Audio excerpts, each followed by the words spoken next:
What is up, everybody? Skratch coming up with another Raid Shadow Legends video. Welcome to the channel, everyone.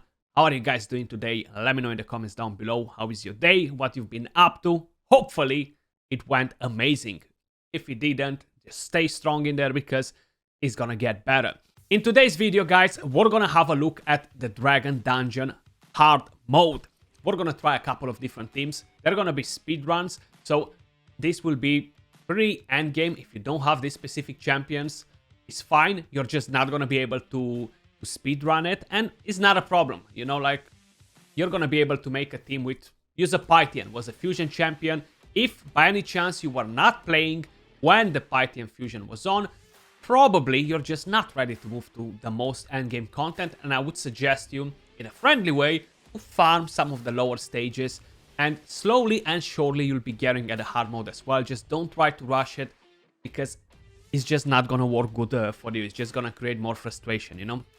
Definitely people need to farm some of the older dungeons to get some decent gear before making this massive transition, you know? The boss does hit pretty hard, so you're gonna need to have some survivability. So you can use a classic team, like, you're gonna be able to just get in a champion like Pythian, right? Fusion champion, healer clans, pretty nice damage reduction from the passive. You're gonna need to bring in a defense down and a decreased attack champion. You can use a Stag Knight if you have one available, pretty good champion. If you don't have a Stag Knight, you might have a Duck the Pierce. You can use him as well. Defense down and decreased attack is gonna be pretty powerful. Then you're gonna need a strong DPS champion to kill the waves, you know, like to help you on the waves. So that's up to you, whatever champions you guys have available. Maybe you have, I don't know, maybe you have a Gambo. Maybe you have some legendary champion that can do some work for you. Maybe you have a Skull Crown.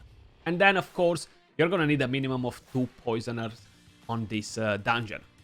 Maybe you're gonna have a Venom Mage, for example. She's a very powerful champion. Affinity is not an issue for her on this stage, like it was on stage 25, so she's gonna be very nice actually with the poisons. You might have a Dark Kael from the Doom Tower. You might have a Liburga from the Doom Tower. Plenty of options, but that's not going to be a speed run, and I'm not gonna do a guide on it today. I'm not planning to showcase a team like that today. If you guys are very curious, if you didn't understood what I just said, let me know in the comments down below, and I will make a guide for you guys to help you out if needed. How I mentioned, it's gonna be a speed run. So my team that I have, the best time that I got is 25 seconds. One thing to keep in mind is that it's kind of like a good thing that they increase the speed on this boss, on this particular boss, because it's gonna take a lot of turns and the poisons are just gonna kill the boss fast. Before, my team was like 30 plus to 50 to 60 seconds on stage 25. The boss was much slower. So the more turns I was taking and the boss was not taking turns, the slower was the run. But now it changed, you know. So the team that I have and I'm planning to use, I'm going to showcase this in just a second, but I'm going to take you to my team first. We have Theodore and pretty much the other 3 champions that I was using on stage 25. I tried to keep the team as similar as possible because they were going to do the job. And we have Steltus. Now, I feel like in a way, Plarium kind of like thought ahead about it, you know, like they gave us a guaranteed Steltus, which is great. He's an awesome champion. Like, I managed to pull another copy recently, and I made a whole video about it. I made a guide on this bad boy, and I deleted the video from mistake. So I lost that video. I wasn't able to recover it. But hey, seems like Steltus is gonna make his way back into it. What makes Steltus so special is basically the passive. So whenever an enemy attempts to place weaken, defense down, or poisons debuff on this champion, reflects them back onto the attacker. As simple as that. And it doesn't have like a 4-5 turn cooldown, which is great. Damage increases by 5 for each debuff on the target. You can build him with some damage, but you really want to have survivability to make sure he survives. I'm going to show you the stats on the other champions in just a second. Of course, Theodore, you know what he's capable of, guys. Seer, Ghostborn, and Kymar.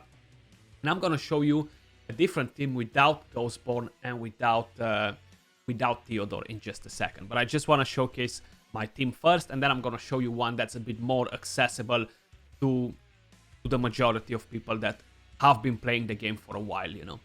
And of course, people that are end game and will be okay to move to these stages, you know. You actually want the rest of the champions to die here.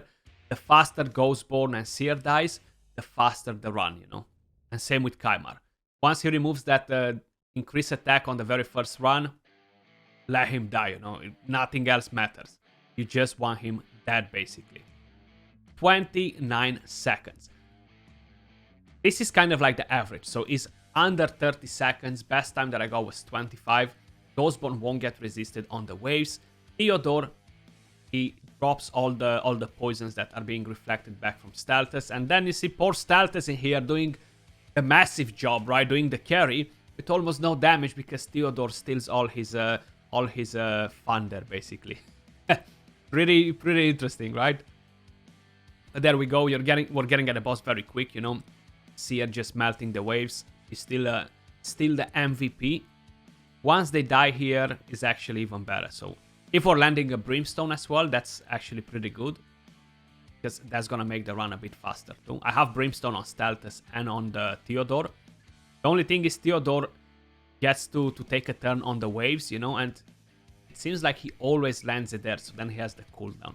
But that's my team, guys. It's a pretty good team. Very good time, actually. I'm very happy with this. And I got it to 100%. So that's the main thing, you know.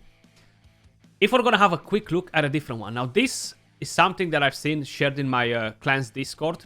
I'm not sure who actually came with the idea of using Liburga in it, but it was a nice touch because Liburga is built on a 2-turn stone skin, super slow. She is a champion that you get from the Doom Tower, and again, what matters on her is the passive, you know, because you're gonna increase the duration of poisons when you're getting attacked, which is great. Then you have more poisons on the A2, more poisons on the A1. She's definitely an awesome champion, and definitely a very nice touch for whoever came with the idea to use her like this on Stone Skin. So GG. I have no idea who did it. Nobody seems to know, but I haven't done it. So just mentioning it. Now we're gonna use Lydia instead of Ghostborn here. If you don't have a Kymar, guys, there is a way around it with a Renegade, but you're gonna have to play the speeds differently, the same way we were doing in the Fire Knight. Tune them right to make sure the waves are not carrying on you, and it's doable. Okay, it's not impossible. I'm not doing one today because I need to mess up a lot of speeds, but I might do one in the next few days. You know, just to show one without Kymar and just kind of like try to lower it down a notch. You know, Staltus was guaranteed pretty recently, so I mean recently. I feel like it's been probably what, more than half a year. Time is just flying, so forget what I just said. It's not just recently, you know. It's been a while. Basically, you want to make sure on the presets that Lydia is not going to use the A2 again here. Kymar is not using the A3 because she can get resisted. And if she gets resisted on the second wave, it's fine. It's just the first wave because that will mess you with the second. So if you do the preset fine, it should be a walk in the park as well with this team. Of course, Lydia is not Ghostborn. She will get resisted pretty often, and the average time on this run on this team will probably be around 40 plus seconds, you know. It's still a pretty good time though. I will share with you guys another legendary champion that comes from the Doom Tower, and you might be able to use that as well. But still, this is pretty good at 34 seconds. Liburga, Lydia, Seer, Kymar, and Staltus, you know. And how I mentioned, Renegade can be replaced. Renegade can replace Kymar, but you need different speeds, different tune, different rotation. Everything's gonna be different, but it's doable, you know. If we're gonna have a quick look at their stats, we're gonna start with a team that has Lydia and Liburga in. This is my Lydia. You don't necessarily need to have the resistance and all this. This is just the one that I'm using in Hydra and other content. I'm not gonna change the build for it because she's gonna work just fine in the Dragon as well.